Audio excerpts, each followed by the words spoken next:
അസ്സലാമു അലൈക്കും വറഹ്മത്തുള്ളാഹി തആല വബറകാതുഹു.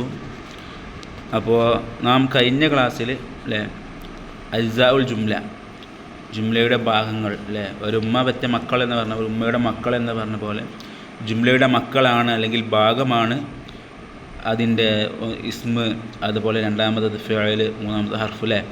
ജുംലയുടെ മൂന്ന് മക്കളാണ് ഈ ഇസ്മും ജുംലയും, ഇസ്മും ഫിഅലും ഹർഫും.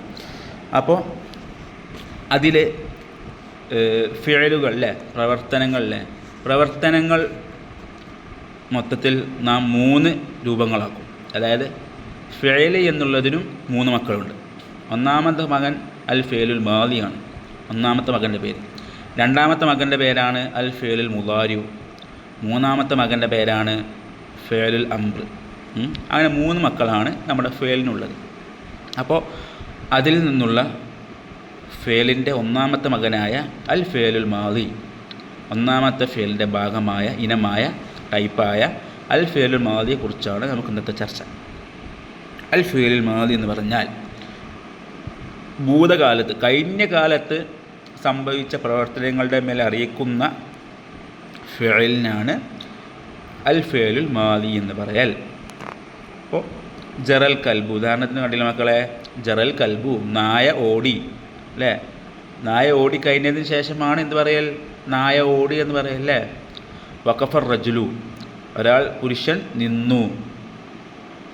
ളാ അൽ കിതാബു, പുസ്തകം നഷ്ടപ്പെട്ടു.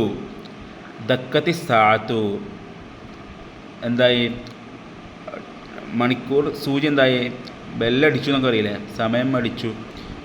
പിന്നെ ജാഅത്തിൽ ബിന്തു, പെൺകുട്ടി വന്നു. ബാലത്തിൽ ദജാജത്തു, കോഴി മുട്ടയിട്ടു. ഇപ്പോൾ ഇതൊക്കെ കഴിഞ്ഞ കാലത്ത് സംഭവിച്ച പ്രവർത്തനങ്ങളെ കുറിച്ചാണ് എന്ത് പറയൽ, അൽ ഫിഅലുൽ മാദി എന്ന് പറയൽ. അപ്പം ഞാൻ ഇന്നലെ മന്തി കഴിച്ചു അല്ലേ, ഞാൻ രാവിലെ നാസ്ത കഴിച്ചു, മുമ്പ് സംഭവിച്ച കാര്യങ്ങളല്ലേ. അപ്പോൾ നാം ആ വാക്ക് പറയുന്നതിന് മുമ്പ് സംഭവിച്ച കാര്യങ്ങളെക്കുറിച്ചാണ് എന്ത് പറയൽ, അൽ ഫിഅലുൽ മാദി എന്ന് പറയൽ.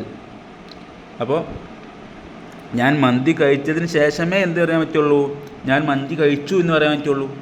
അല്ലാതെ ഒരാൾ മന്തി കഴിക്കുന്നതിന് മുമ്പ്, ഞാൻ ഇപ്പോൾ ഹോട്ടലിൽ പോയിട്ട് മന്തി ഒന്നും കഴിച്ചിട്ടില്ല, പോകാൻ നിൽക്കണുള്ളൂ, അതിൻ്റെ മുമ്പ് ഞാൻ നിങ്ങളോട് ഞാൻ ഉസ്താദ് ഇന്ന് മന്തി കഴിച്ചു എന്ന് പറയാൻ പറ്റുമോ? ഇല്ലല്ലോ. ഞാൻ മന്തി കഴിച്ചതിന് ശേഷമല്ലേ മന്തി കഴിച്ചു എന്ന് പറയാൻ പറ്റുള്ളൂ. അപ്പോൾ അതാണ് ഭൂതകാലത്ത്, കഴിഞ്ഞ കാലത്ത് സംഭവിച്ച പ്രവർത്തനങ്ങളുടെ മേൽ അറിയിക്കുന്ന ഫിഅലിനാണ് എന്ത് പറയൽ, അൽ ഫിഅലുൽ മാദി എന്ന് പറയൽ. അപ്പോൾ അതിലെ നിങ്ങളുടെ ഖായിദ കണ്ടിട്ടുണ്ടാവുമെന്ന് മനസ്സിലാക്കുന്നു.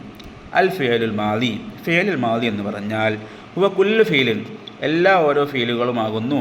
എങ്ങനത്തെ ഫീലാണ്, യദുല്ലു, അത് അറിയിച്ചു തരും, അലാ ഹുസൂലി അമലിൻ, ഒരു പ്രവൃത്തി കരസ്ഥമായിട്ടുണ്ട്. എപ്പോൾ, ഫി സമനിൽ മാദി, കഴിഞ്ഞ കാലത്ത്. മാദി എന്ന് പറഞ്ഞാൽ കഴിഞ്ഞ, സമൻ എന്ന് പറഞ്ഞാൽ കാലം. അപ്പോൾ കഴിഞ്ഞ കാലത്ത് എന്തായിട്ടുണ്ട്, ഒരു പ്രവൃത്തി കരസ്ഥമായിട്ടുണ്ട്. അങ്ങനത്തെ ഒരു പ്രവൃത്തിയുടെ മേൽ അറിയിക്കുന്ന ഫിഅലിനാണ് എന്ത് പറയൽ, അൽ ഫിഅലുൽ മാദി എന്ന് പറയൽ.